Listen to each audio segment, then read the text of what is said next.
سر ہماری آڈینس جو ہے وہ زیادہ تر اسٹوڈنٹس ہیں.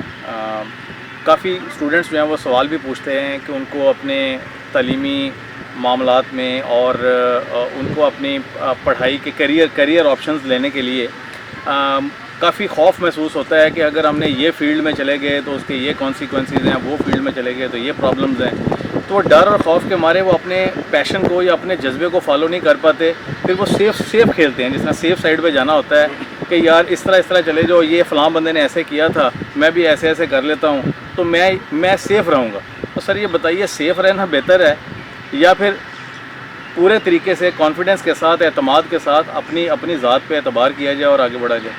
دیکھیے، سیف رہنا بھی ایک طرح کے ڈر کی نشانی ہے کہ آپ سیف کن چیزوں سے رہ رہے ہیں، وہ چیزیں جن سے آپ کو نقصان ہو جانے کا ڈر ہے.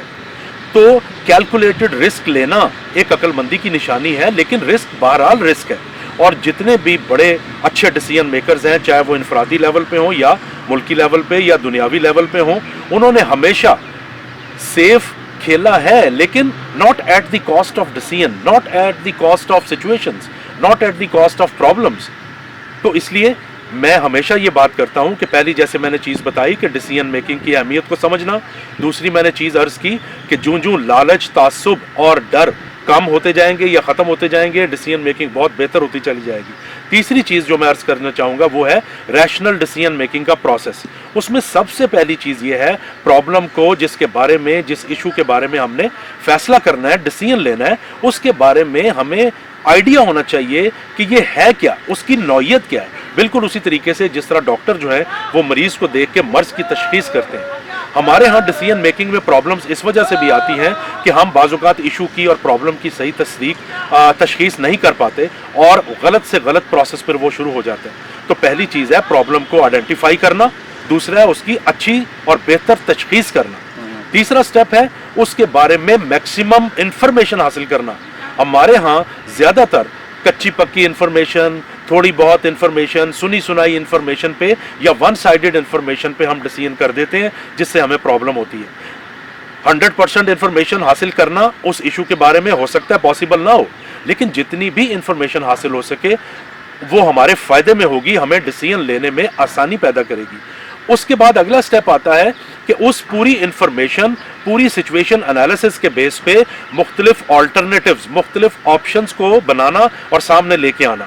یہ بھی ایک انتہائی عقل مندی کا سوچ بچار کا کام ہے.